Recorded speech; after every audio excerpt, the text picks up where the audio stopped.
5, 4, 3, 2, 1. Yes, you guessed it.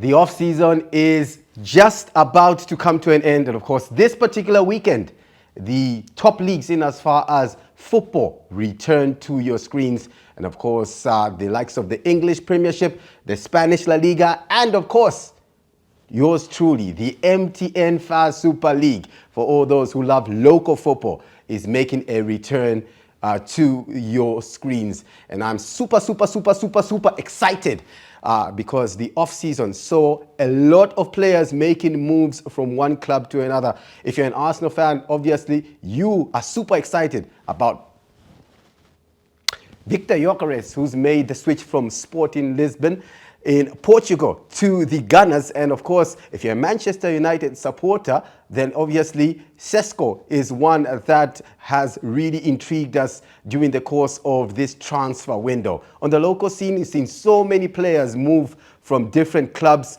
And of course, one of them is, Kabaso Chongo, the international defender who's moved from Kawa Warriors and now is on the books of Zesco United. Remember that this is VAR Zambia. It's that time of the week where we talk nothing but football. And in this particular edition of this, mind-blowing, podcast that deals and puts Zambian football first, we talk in depth about the role of football agents. To be more precise, FIFA agents, as many of you like to call them.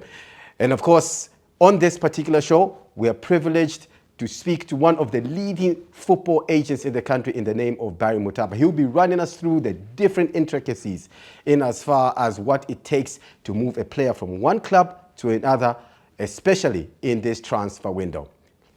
Make sure that you stay with us on this edition of VAR Zambia as we take a short break, powered by Bet Lion. On the other side, we get up close and personal with Barry Mutapa.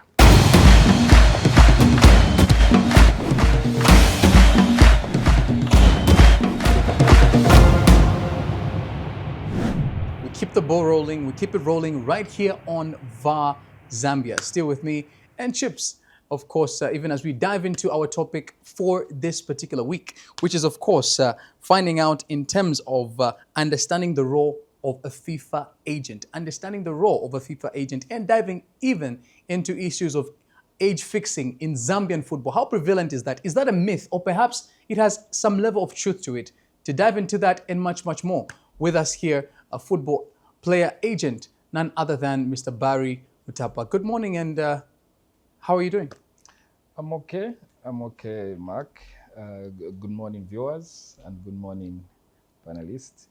Yeah. Wonderful. Barry, let's put it into context for those who might be hearing of you for the very first time. How long have you been a player agent in this country? I think this is my third year.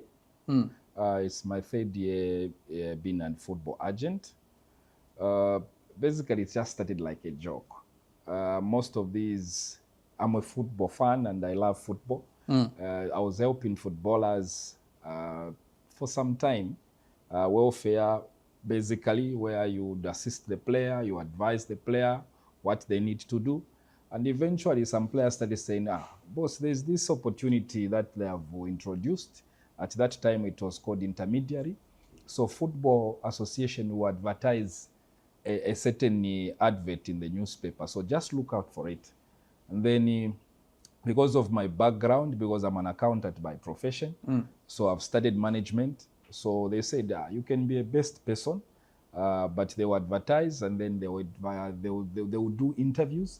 And then when they feel that you can handle the players, because it's not just every other person. They used to do some interviews. So I waited. I moved to Football House, and then I was told, they were trying to advertise. At that time, Adrian Kashala was the Secretary General. So he had to advertise in the newspaper, or you are calling it intermediary. It's one and the same. It's just that intermediary is someone that mediates for someone. I'm representing more like a lawyer. I'm representing someone. So behind me, there's someone, and I'm in between either the contract or the employer or anything, but I'm just speaking on behalf of the player. So that's how they advertised. And I was selected. In fact, my interviews, I did it on a different day because I found the window was almost closing. So they had to find me a slot because I was busy at work. So I had to come in, and then they interviewed me. I did some assessments, which they marked me same day by the secretariat. And then they told me, if you score above 50%, then you'll be eligible. We'll tell you how much, because already you've done well. We've seen that you are capable of managing the players, because we don't want our players to be in the wrong hands. So that's how we did all those. I passed. Then I was told, you pay 2.5. That's how I came, I think, at Kids, and I paid and took back the deposit. And that's how I started waiting for my certificate. Wonderful. I'm glad that you've been able to shed more light in terms of how the journey has started. All right. How many years has it been now? 3 years. This season that will start will clock in the fourth year. All right. And let's also dive into the topic itself, issues of also age fixing in Zambian football. Behind you is the Zambian jersey. And there are myths flying around. Chips and I have heard those myths. You've also heard those myths in terms of, for you to be able to put on that particular jersey, play for the national team, either for the men or for the women, the Copper Queens, the Copper Bullets, you must be able to at least know someone. Those are one of the myths that are there. But also, you should be able to alter your age. And sometimes you look at a player and you'd think to yourself, how come I'm Ndevu, but I'm 17-year-old? I'm Naifwi. But you find that this particular individual, it says that they are under 17. Is it true that there is age fixing in Zambian football?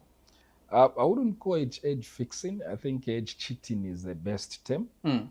It exists, but most of the time it usually happens at the lower leagues, because once, if you have put, or they have registered you in a CAF game or the national team, you can no longer change your age. So it exists and it's there. But they mainly do it at the under 20, under 15, under what? Because once they log in your details, remember there's one system, which is Fuzz Connect. It's called the TMS. It's the system they use to transfer players from one to another. So once your details or your documents are loaded, because even your NRC is uploaded in the system, you cannot change. FIFA there will know and everything. So they do it at the lower under 15, under 17, under what one? Yes, because they know that once they adjust your age at that particular time, then eventually they will look at that. But it exists. There are some players that have got that, but it's all over Africa. It's not just in Zambia. It happens in Africa. Our colleagues in Europe, because once they are born, it's computerized, so the system will update once they update, so you can't change those. At least they have got right. But in Africa per se, not only in Zambia, DRC, Nigeria, wherever you go, you find that they will tell you that this player is this, but you'll be amazed that the player is that.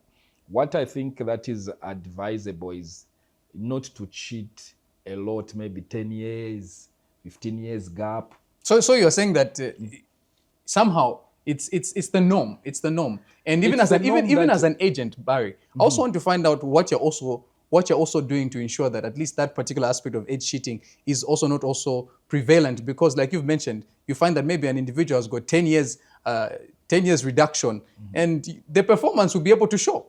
Yeah, eventually you find that. That's why you see that some of these players, when they reach a certain stage, they will never improve, because they have reached a stage of saturated. You know, when you mix the sugar and no matter how saturated much, solution, it will still be, there will be an element of sugar at the bottom. So that will tell you that this player will not improve. There are some players in the national team that we figured currently. I might not use that as, I can't mention names, but you'll find that they have got maybe 4 or 5 NRCs. When they go for this tournament, they'll produce a different NRC. They go for this. Some of these are even popular players that you see, that you adore, that they are these. But I'm not here to pinpoint or to destroy their image. It's a bad practice that has been there. I think there's one club in Zambia that makes sure that even if the gap difference, they'll ask the player, what is your age? We want the birth records for you. For us to register you into our club, we want the birth records, not just the NRC. We want also to see the birth records, which your mother got for you, either it's the under 5 or what. They need to see them. And then, so that they are training the right age. Because football-wise, remember, Mark, when you reach at a certain stage, you fail to improve because your muscles, your body, and whatever, they stop improving. What will just be reducing is your energy, it's your endurance, it's whatever, because nature cannot be defeated. So that's a wrong motive. And then match fixing is different from age cheating. Match fixing is where I think I remember 3 years ago, one of the players in the Zambian league, they tried to manipulate by these Tanzanian clubs. It's one of the biggest clubs in Tanzania. They were playing against the Zambian team. And then what they did, they started using the fans. Instead of going direct to the player, they go to the fans, and then they tell him, start talking about him, that he is wanted by this club. So the player sees on social media, no, I'm wanted by this club, what, but the club hasn't officially written to that club in Zambia to say, we want the services of this player. What they did, they were playing on psychological mindset for that player, so that when they meet, the player will say, how can I play against this team which wants me? So you allow a go so that they can win, and then they get him. So they talked to him, they did what, and the player just made a silly mistake. And the whole club knew that this is not the way the player plays. And when they investigated, they discovered that the club was trying to entice the player and tell him, we want you in our club. Once the season ends, we'll buy you, what. So the player had that loyalty to that new club. But officially, the club did not send a written notice to say, we want this player or we'll sign this player. And after they were beaten, they were knocked out of the CAF Champions League. Eventually, the player was even abandoned. This time, that player is even playing outside Zambia. I can't mention the name, but it happened. So that was match fixing, which came in a different way. The other way is where they pay the coach. The other way is where maybe a certain player is approached and is given money, and he makes a silly mistake. Or a goalkeeper, instead of parrying away from the goal, he parries the ball towards inside the striker. Even maybe the striker, or even inside the... Making an own goal. Yes. So those are some of the things that happen. Sometimes they will approach the officials to say, okay, we'll pay you the bonuses for this particular game, especially in this relegation battle that was happening last week. Maybe they will approach Barry's team to say, with what the winning bonus will pay you, will cover that cost. And then the players are told, whether you win or lose, you get the winning Barry, bonus. I know that we have about 20 minutes. Chips wants to come in, and I'm glad that you've mentioned about performance levels going down, because it's true. Sometimes you can get to see that, okay, this particular player, na pela, just based on their performance. And you're thinking, as much as they are saying it's 25, but we know in football, once you get to 25, you are 30. And once you get to 30, you are 40. So, Chips, I also want to get your perspectives on these things. I'm not an expert, but what I can tell you is that I've seen it happen before in football. What Barry is talking about is absolutely true. The fact that, players have got 4 or 5 different, NRCs, different ages, depending on, different competitions that they're competing in. But I wanted to get, Barry's, perspective on this issue. As a FIFA agent, the core business is for you, obviously, to sell players. That's where you get, obviously, a commission and you make your money as well. Yeah. So obviously, the more you market players and their services acquired by a club, the more you make money as well. Yeah. So have you ever been under enormous pressure? Say, for instance, on the horizon, there's an under-17, FIFA World Cup that the Zambian national team has qualified for. And you've got a player who you've signed to your agency who's, let's say, 21 or 22.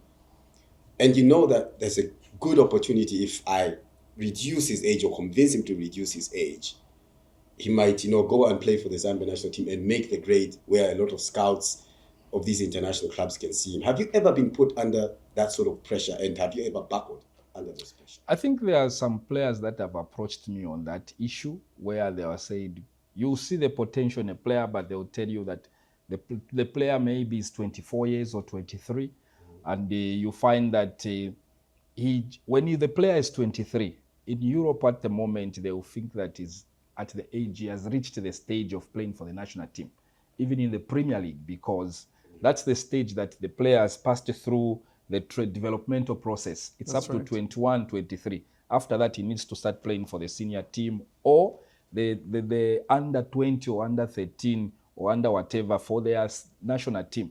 But you find that that will not happen until you twist the age. We've approached that, but like I said in the beginning, for us it's about integrity, and also even if you do that, the player at a certain stage, result will show that he cheated the age, because he will stop improving based on the age. And then there's a certain limit after 30, 31. That time the player has just received the experience, but you'll find that the player will not improve. Why? Because he has passed the learning stage in football. You can't start teaching him how to trap, how to what. No matter how poor he was, he will never improve. He can only improve below 23 years, because the mindset is in a youthful, is in a hungry state. Up to that stage, you just see the results of the player. If you start seeing 36, 31, there will be experience, but the energy to run and to do other things will not be there. But you'll see that one touch, two touches, he will score for you. Do you think that player agents that have come before you have tarnished the image of agents? Because for a long time we've heard, agents benefiting more from these contracts than the actual players who are playing the football in the field. So do you think, to a large extent, that has tarnished the image of agents in general? Yeah, to some extent. We know each other in the industry. We know that this person works like this, the other works like it, because we know most of these people, each other very well. So it happens, and it's a bad experience. But you find that some of those people, they work in that same character and in that environment, and the players, they still want to work with that. Remember, it's the player that appoints an agent. It's not the agent who appoints the player. So us, we are workers for the players who will tell you that, Barry, I want this, do this for me. And if you are able to deliver, the player will be happy and he will continue to be with you. If he's not happy, he will continue to be with you. But our records are there. You can ask some of the players. They will tell you how I work. For me, it's the interest of the player first, and then eventually the career of the player. So there are players that have helped who have not paid me up to this time. We've signed contracts, we've signed amounts, but they haven't paid me, but I still have a relationship with them. So that tells me that I want the player to grow first before we can start benefiting. Football, yes, there's money, especially outside Zambia. In the local industry, you can make maybe 100,000 from one deal. You can make maybe a sign-on fee of 400,000. Some they will make even 20, depending on the marketability of that player. But most of the clubs, they will not pay you at once. Maybe they will pay you in installments. Maybe they will pay the sign-on fee from the player. So you agree on that percentage with the player, and also maybe the club will also pay you something. So there are other clubs that will not even pay you. They will tell you, us, we don't have agents' fees. So you eat from the player. There are some clubs that have got a standard of FIFA where they will say, whoever represents this player is supposed to be paid for. So those clubs are still there in Zambia. According to the FIFA statutes. What is the percentage that a player agent is supposed to get? It's 10%. Okay. Yes. So if I've got a deal, maybe £4 million, you get a 400,000 pounds.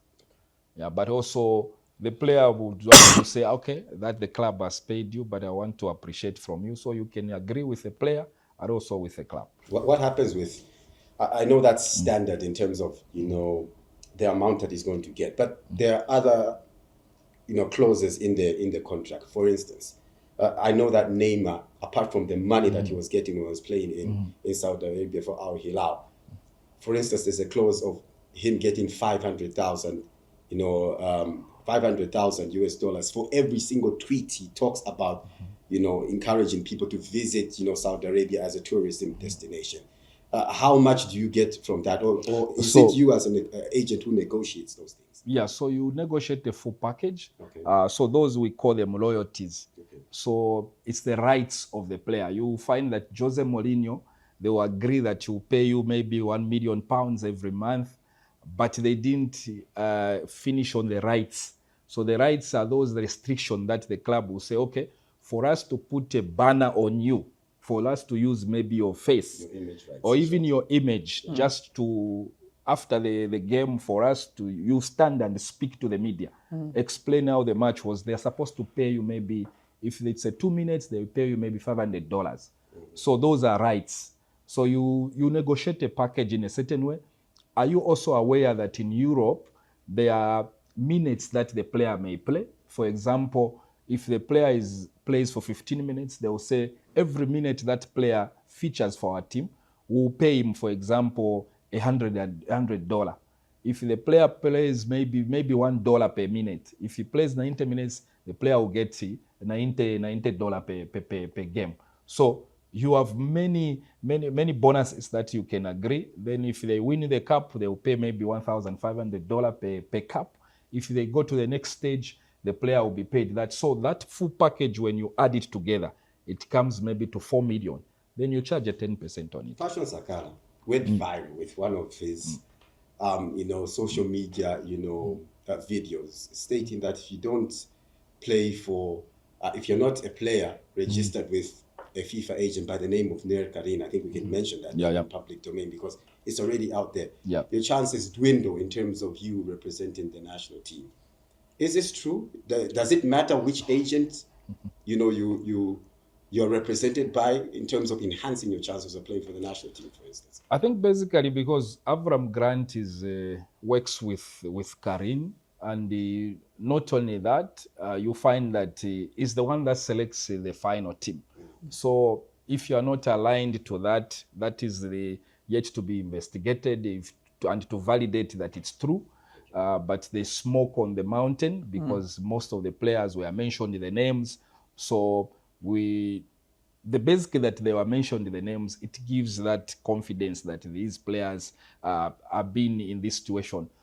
It exists to some extent. This thing has been there for a long time. People have been crying about it, but it's the boldness of a player. It's the boldness of someone to stand for it. And I think Fashion came in and he stood for it. They are standing to negotiate and reconcile. One thing I think I can say about this topic of what the revelations, to some extent there's a level of truth because these rumors were there in the background. Some of us, we know what has been happening. Some players will complain to say they will not give him much game time because they will even tell you that if you don't sign with this team, we will not be calling you for the national team. We've got those players that have told us, but we can't mention their names so that they are protected, in short. So some of those are there, even at the national team. We see them. I think what is key, if our football is going to develop in Zambia, we need to professionalize. Players need agents, players need managers, because the player needs to concentrate on playing football and let the experienced people handle contracts, handle the rights, and handle other things so that you are protected. Not only that, you also need to identify that they need to approach people that can also advise them, because football is a short career. You've seen other people that have come back and they have nothing to show for it. There's the other players that came from Russia that were, when they came to Zambia, they're saying they don't have anything. But these are the players that we have been singing about. They were asking for a job at Nkwazi. They were asking for a job at Green Buffaloes. So you would wonder, where did you take the money? And at this stage, you have passed the recruitment age. So they can't employ you because they need you to go for it's not just for you for your retirement, because you also need to work after football. So such things are happening, and I've seen it, and I've seen the players that will come and cry, if I can just be employed and then I work as a soldier. But you find that the level of income for a soldier or for a policeman it's not that significant.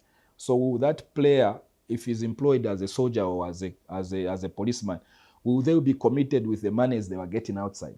There will be that discrepancy. So you find that you are employing someone who has no passion for the job. You are bringing a certain disease in the industry for the army or for what, just because you want to keep that I can be employed as a police or an army. So that is also some of the things that are affecting, I think, the productivity in the industry, because you find that players just want to have nowhere to go, but they just want to be employed. You've seen the Barbara Bandas, Kundananji, they are employed in the army. But if they don't have the passion for that work, or the money that they are getting and they squander it, and then they come back and start getting paid, for example, 6,000, and they were getting paid about 4 million. would you think that they'll be productive for the army job once they retire? They're not. They will not be there. Let's talk about the fact that the season has come to an end. Yeah. The most integral part now of a calendar year for an agent is this particular, time of the season where it's off season on the pitch, but it's on season, if you like, for the FIFA agents.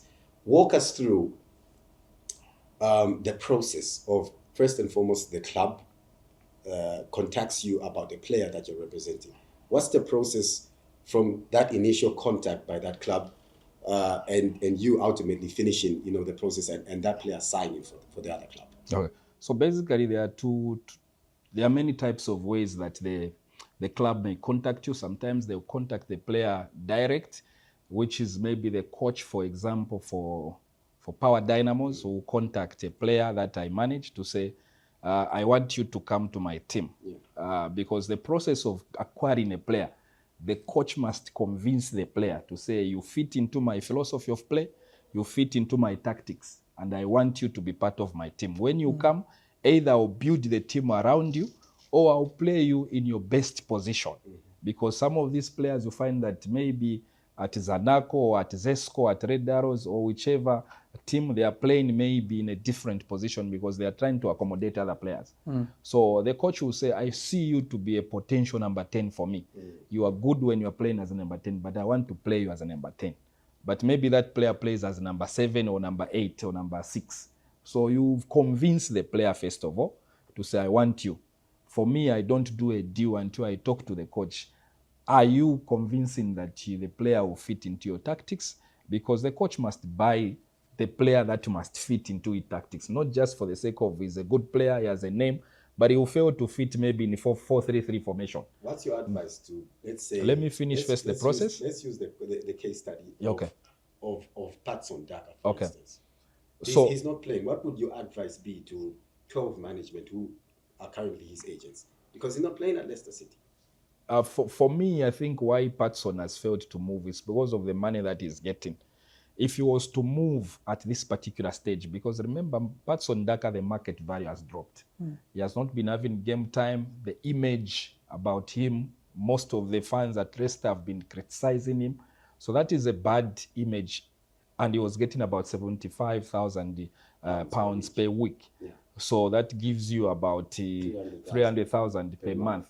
That's about almost 12 million Zambian kwacha per month. Yes. Yes.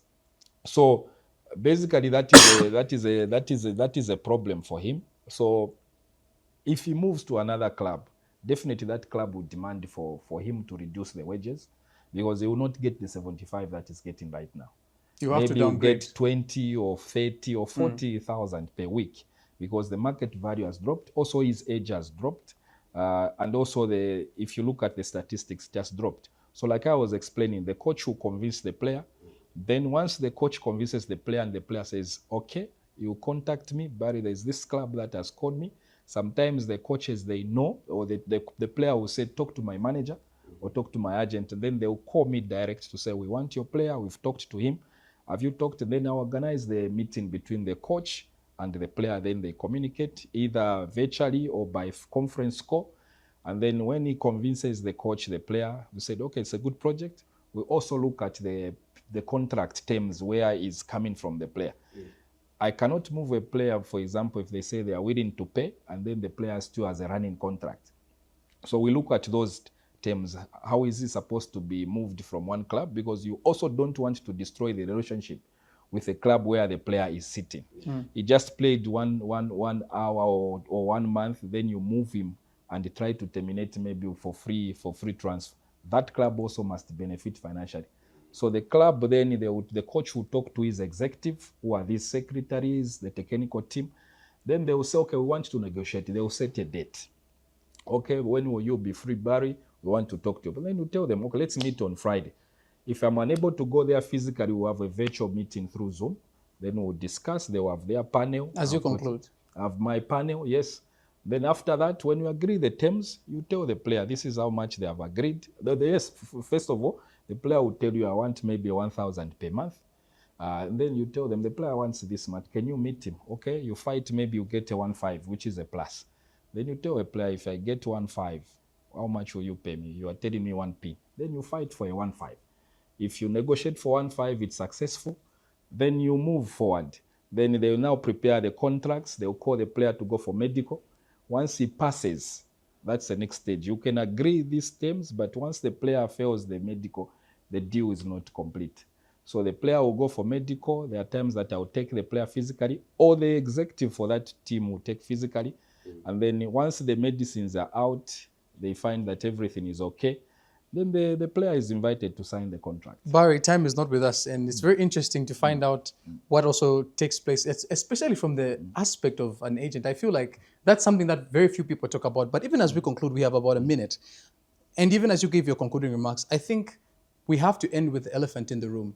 Do you feel that the issue of age fixing has contributed to the performance of the Chipolo Polo boys, at least not even getting to the World Cup in the first place, even as you give your concluding remarks? Because we want to get back to those days of 2012, when there was that excitement, when everything was on shutdown, standstill, when the boys brought back the trophy. We want to get to that particular stage. Do you feel this is the major issue that's also contributing? Because at the end of the day, we are getting players that are not performing at the highest level because of their age. Yeah, it's true, Mark, and it's one of the contributing, because you find that you get a player who is at the peak. You think that the player will give us the next 5, 7, 10 years, because it's a project. And then you find that when he is discovered, maybe he's 24, 25, and his NRC is saying 17 years or 20 years. By the time he's reaching 25, according to the NRC, the player will be 33. So you find that you will not get value for your money. Even the club, the player will start wearing out. He can't play 90 minutes. Injuries to recover, because you also need to manage. Once the player gets injured, a young player will recover fast, maybe in 2 weeks. An older player above 30 will recover after 2 months. So you find that you can assess by the injury the level of recovery. It's how many minutes, then it's how many months. That will tell you and indicate the age limit for that player. Perfectly summarized. So in other words, how often a player gets injured shows you exactly where they are, not just in terms of... Yeah. I wanted to throw that one in, James. I knew. There are some players, we won't mention names. There are some players who are like that, not just locally, but even beyond as well. Yeah. Players, they are freedom fighters. They are freedom fighters. We'll take a brief break, and of course, we'll continue with the conversation. And of course, we were just engaging with, of course, a football agent, Mr. Barry Mutapa, even as he's also been able to have the experience and give us an in-depth analysis, another perspective of course, the other side of football. We just see the players play, but there are those who engage with them on a daily basis. And if we had more time, we'd have dived into also post their career. Once the career is done, what next? That coming through perhaps on another edition. Stick around. You never know.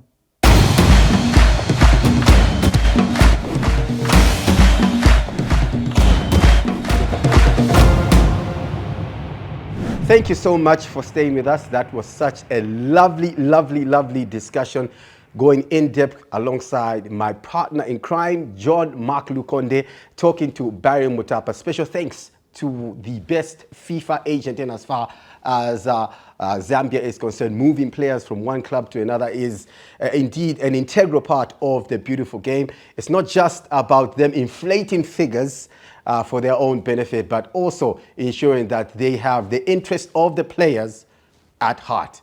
This has been VAR Zambia for this particular week. Don't forget to subscribe, share, and of course like, and be part and parcel of the winning pride, which is Bet Lion. Until next week, bye-bye, and continue enjoying the football as it makes a return for the 2025-2026 season.